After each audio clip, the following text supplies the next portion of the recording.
हैं पहले पॉलिटिकल मुज़ाकरात के हवाले से, खा कोई इस हुकूमती साइड से हो या अपोजिशन की साइड से, सब समझ रहे थे कि ये एक अच्छा सिलसिला है, सियासतदान एक मेज पर बैठे हैं।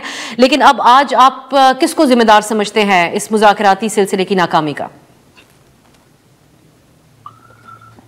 मैं शुरू से इन मुज़ाकरात के मुस्तकबिल से कुछ ज्यादा पुरुमीद नहीं था, इसलिए कि हुकूमत की ख्वाहिशात और ख्वाब अलग हैं और खान साहब और उनकी जमात के बिल्कुल अलग हैं। फिर खान साहब की जमात के अंदर खान साहब और एक ग्रोह खास तौर पर जो मुल्क से बाहर है, उनके ख्वाब और ख्वाहिशात अलग हैं। और जो पीटीआई का वो हिस्सा जो पार्लियामान के अंदर है और जिसकी हुकूमत है खैबर पख्तूनख्वा में, उनके ख्वाब अलग हैं। इसी तरह से जो खान साहब का खानदान जो बहनों की तरफ से और बीवी की तरफ से, तो यहाँ पर जो ख्वाहिशात हैं वो भी बिल्कुल मुख्तलिफ और कई बार मुतज़ाद थी। हुकूमत की ख्वाहिश ये थी कि ये जिन हालात में है उसमें ये मान लें कि जो 8 फरवरी के इंतखाबात हैं उसके नताइज उनको भले उस पर तनकीद करें, लेकिन अगले इंतखाबात तक वो जो भी उन्होंने मुखालफत करनी है वो पार्लियामान के हद तक करें या ज्यादा से ज्यादा प्रेस कॉन्फ्रेंस की हद तक करें। ये सड़कों पर और जो गैर मुल्की जो ताकतें हैं और इदारे हैं उनके साथ मिलकर हुकूमत पर कोई दबाव न डालें, कोई इस्लामाबाद पर चढ़ाई करने की कोशिश ना करें। अगर इस पर राजी हो जाए तो फिर सब कुछ जो है वो शीरो शकर होकर रहेंगे। जो खान साहब की जो ख्वाहिश है वो बिल्कुल उसके अलग थी।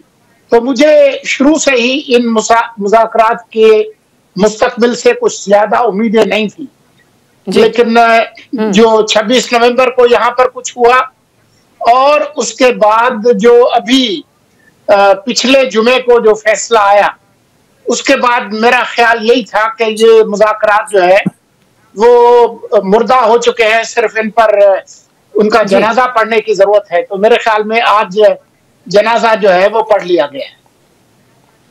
चलिए अब आगे आप फिर हुकूमती रवैये पे भी कुछ बात कीजिएगा। मुज़ाकराती टीम कुछ कहती है, ख्वाजा आसिफ साहब कुछ और फैसला सुना देते थे, लेकिन अत्तर साहब एक चीज हमने देखी, पीटीआई में मोटिवेशन नहीं थी इन सियासतदानों से बात करने के हवाले से। हम आपके साथ इस मौजू पे बात कर चुके हैं इस प्रोग्राम में। वो समझते थे कि इनके पास कोई इख्तियार नहीं है। दूसरी बात है जो सोलंकी साहब कह रहे हैं, ऐसी बात फैसल वावड़ा साहब बारहा कहते हैं कि पीटीआई की जो क़यादत यहाँ पर मौजूद है वो चाहती नहीं कि इमरान खान साहब जेल से बाहर आए। फिर वो यहाँ पर बातचीत कर रहे होते थे और सोशल मीडिया के ऊपर आज इरफान सिद्दीकी साहब ने इसका हवाला भी दिया कि प्राइम मिनिस्टर को अर्दली कह दिया गया। तो यहां तो पीटीआई में भी कुछ मोटिवेशन नजर नहीं आई, कहीं 7 दिन का अल्टीमेटम, कहीं 31 जनवरी की बात।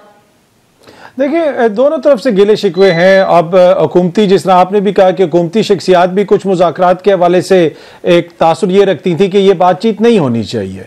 अब हुकूमत क्या सोच रही है, तरीके इंसाफ क्या सोच रही है उसके ऊपर, या किसकी कितनी गलती है, बहुत सारी बातें हो सकती हैं। लेकिन मेरा पहले दिन से ये मौक़िफ़ था कि ये मुज़ाकरात कामयाब कैसे होंगे। अब आप हालत देखें कि जिनकी हुकूमत है वो बरमला उनके वज़रा टीवी प्रोग्राम्स में बैठ के कहते थे कि वो जो मामला है उस पर तो जब तक माफ़ी नहीं होगी, किसी और तरफ से माफ़ी नहीं होगी, तो हम तो चीज़ों को आगे नहीं बढ़ा सकते, वो चीज़ हमारे हाथ में नहीं है। अभी 1-2 दिन पहले ही इसी हफ्ते के दौरान राना सनाउल्लाह साहब ने हामिद मीर साहब के प्रोग्राम में बैठ के हाई कोर्ट के जो नए जज आए हैं, जो माजी में प्रोसिक्यूटर थे राना सनाउल्लाह साहब के हवाले से के खिलाफ, उनके हवाले से उन्होंने क्या गुफ्तगू की। उन्होंने कहा कि जी माजी में जी बिल्कुल मुझे पता है कि ये था, उनका वो था, और बड़ा उन्होंने एक तरह दबे अल्फाज में गिला शिकवा किया।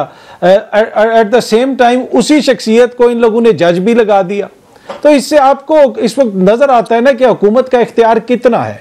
क्या ये एक बाइख्तियार हुकूमत है? क्या इरफान सिद्दीकी साहब या मोअज़्ज़ज़ वज़ीर आज़म साहब, आप उनको अर्दली कहते हैं, ज्यादती करते हैं, ना कहें, लेकिन वो वज़ीर आज़म है, क्या उनका ये इख्तियार है कि वो कुछ दे सकते हैं इमरान खान को, या जो है वो अपनी मर्जी का कोई जज भी लगा सकते हैं कि उनका कमीशन में उनका अक्सरियत तो है, लेकिन वो जो उनके मशीरे सियासी मामलात के मशीर हैं, उनके खिलाफ जो वो वकील पेश होता रहा, जिस किस्म के इल्ज़ामात लगाता रहा, जिस किस्म की प्रेस कॉन्फ्रेंसेस करता रहा, जिसका इजहार और दुख वो हामिद मीर साहब के साथ कर रहे हैं, क्या उन्होंने वज़ीर आज़म साहब से नहीं किया होगा? उनको पता होगा, उन्हीं के जमात के वज़ीर कानून वहां पे बैठे हुए कमीशन के अंदर। तो ये है ना, कितनी बाइख्तियार है हुकूमत, ये सबको पता है, और यही चीज तहरीक इंसाफ वाले भी कहते हैं। तो शुरू से ही कोई इन मुज़ाकरात का मुस्तकबिल को इतना रोशन तो नजर नहीं आ रहा था। जहां पे बातचीत हो रही है, एंगेजमेंट हो रही है, वो चल रही है, वो पहले भी चल रही थी। अब उसका क्या नतीजा निकलता है ये तो आने वाला वक्त ही बताएगा। चलिए शाज़ेब जैनी साहब, ये जो इख्तियार की बात है, ये बड़ा कैटेगोरिकली राना सनाउल्लाह साहब से उस दिन एक टॉक शो में सवाल हुआ कि आपके पास 1 से 10% के दरमियान कितना इख्तियार है? तो उन्होंने कहा अगर मैं सेफली इसका जवाब दूं तो वो होगा 5% इख्तियार है। तो रियलाइजेशंस हैं हुकूमत के हलकों में भी, जो अतर काज़मी साहब बात करें। आपकी नज़र में जो हुकूमत का मौक़िफ़ है कि जुडिशल कमीशन बनाना हो या कैदियों की रिहाई, ये दोनों चीज़ें हमारे लिए मुमकिन नहीं है कानूनी तौर पर, ये किस हद तक दुरुस्त है? ये उनकी स्टेटेड पोजीशन है, लेकिन हमें ये नहीं भूलना चाहिए कि ये लड़ाई इमरान खान साहब की, ये पाकिस्तान की इस्टेब्लिशमेंट के साथ है।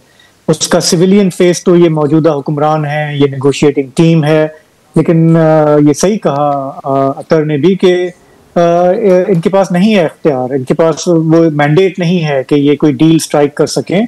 पीटीआई के भी अपने मसाइल हैं, जैसे मुर्तज़ा साहब ने कहा, वो भी वजह है कि वहां पे भी काफी सारी ग्रुपिंग है, लेकिन उधर भी हमें पता है कि अल्टीमेट फैसला इमरान खान साहब का है। ये पार्टी उस तरह से तो है नहीं, ये फर्द वाहिद का वहां पे हुक्म चलता है।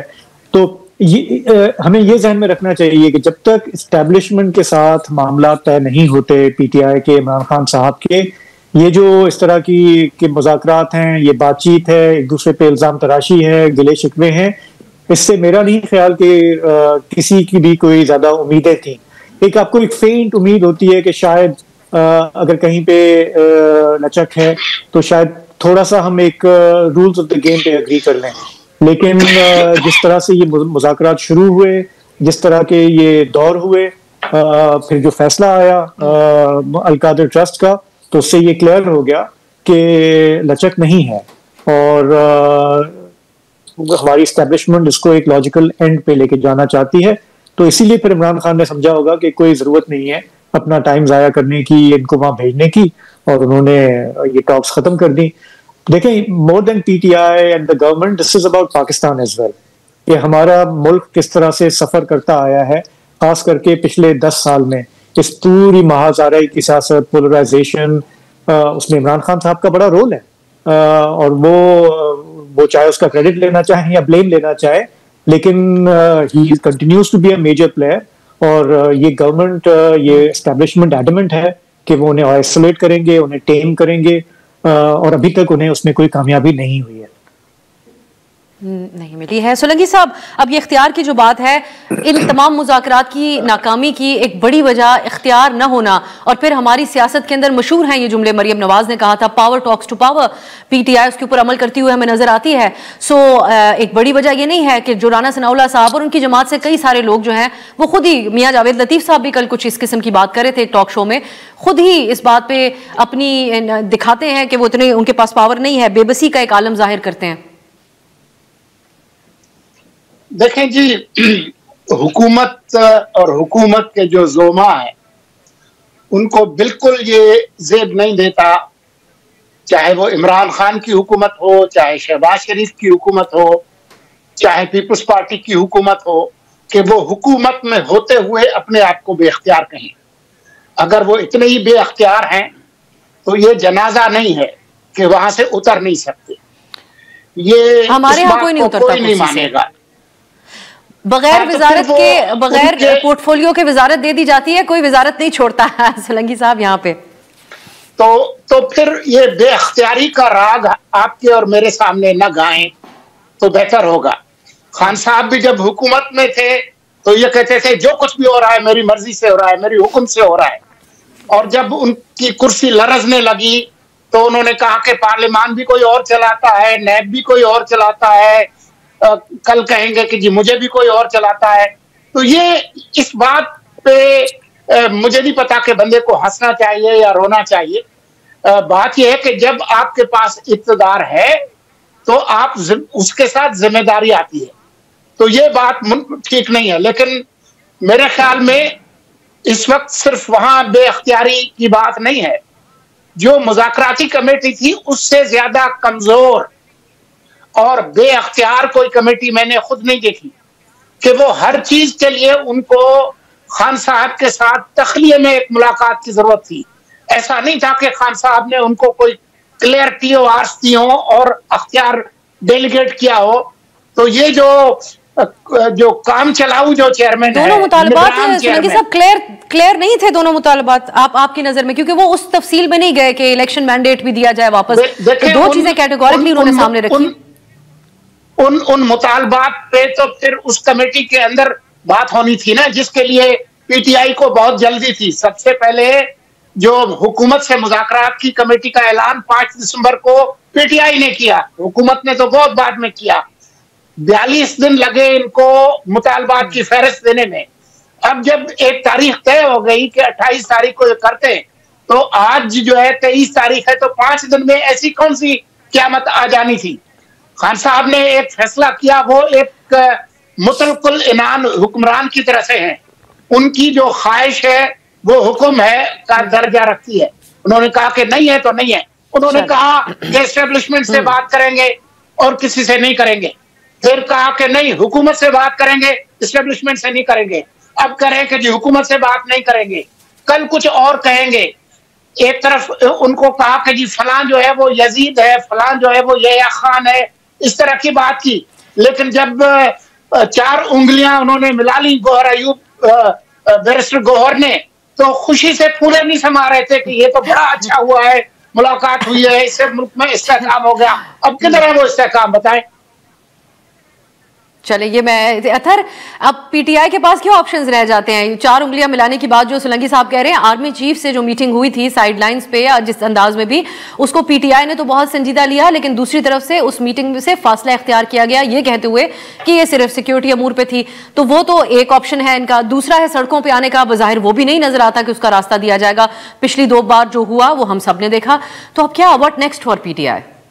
देखिए, इसमें अब सा ऑपोजिशन में ना सियासत करना बड़ी आसान होती है। ऑपोजिशन में आप कोई भी नैरेटिव बना सकते हैं, कोई भी बयानियां दे सकते हैं, इसलिए कि और आप कहते हैं जब हुकूमत आएगी तो हम इसको देख लेंगे। तो ऑप्शंस का मसला इस वक्त PTI के लिए नहीं है। और वो मैं इसलिए कह रहा हूं कि आप देख लें, इमरान खान साहब तो जेल के अंदर हैं और उनके ऊपर एक रेड लाइन भी है, उनको वतन दुश्मन भी कहा गया, उनकी जमात के ऊपर पाबंदी की बाकायदा प्रेस कॉन्फ्रेंस की गई वफाकी वजीर की जानिब से। लेकिन आज तमाम तर चीज़ों के बाद दोबारा हुकूमत ये गिला शिकवा कर रही है कि जी वो मुज़ाकरात क्यों ख़त्म कर रहे हैं, और उनसे एंगेजमेंट भी हो रही है, चाहे सिक्योरिटी के मामलात पे हो या किसी और मामलात पे हो, उनसे बातचीत तो हो रही है, उनको साथ तो बैठाया जा रहा है। तो मेरे ख्याल में ऑप्शंस अब हुकूमत ने देखने हैं। हुकूमत किस तरीके से यहाँ से चीज़ों को टैकल करेगी, किस तरीके से चीज़ों को आगे लेके जाएगी। और ये कोई सिर्फ ये नहीं है कि हुकूमत ने कमीशन नहीं बनाया और पाकिस्तान तहरीक इंसाफ को आज पता चला है कि जी हुकूमत की नीयत ठीक नहीं है, वो ये कमीशन नहीं बनाएंगे। मेरे ख्याल में तहरीक इंसाफ को पता था कि इन चीज़ों के ऊपर अमल दरामद नहीं होगा। अब वो ये तासुर नहीं कायम रहने देना चाहते कि एक ऑर्डरली मुज़ाकरात हो रहे हैं और एक कोई ऐसी हमारी एंगेजमेंट हो रही है जो जमहूरियत की बेहतरी के लिए हो रही है। वो ये तासुर ख़त्म करना चाहते हैं, क्योंकि अमेरिका में जो तब्दीली आई है उसके ऊपर भी उनकी नज़र है, और वो ये चाहते हैं कि आलमी सतह पर यह पैगाम जाए कि मुल्क के अंदर केओस है, कोई बातचीत नहीं हो रही, तहरीक इंसाफ के साथ ज्यादतियां हो रही हैं। कुछ उसमें हो सकता है कि वो हक बजानिब भी हों, कुछ हो सकता है कि वो एग्जेजरेट भी करते हों। तो मेरे ख्याल में उनको ये सूट करता है कि इस वक्त मुज़ाकरात ना हो और इस वक्त जो है मामलात एक तरह से कशीदा हों, ताकि आलमी सतह पे खबरें भी बने और अगर कोई बाहर से दबाव आना है तो वो आए। तो ये है तहरीक इंसाफ का ऑप्शन। अब हुकूमत ने देखना है कि वो इसको किस तरीके से टैकल करते हैं।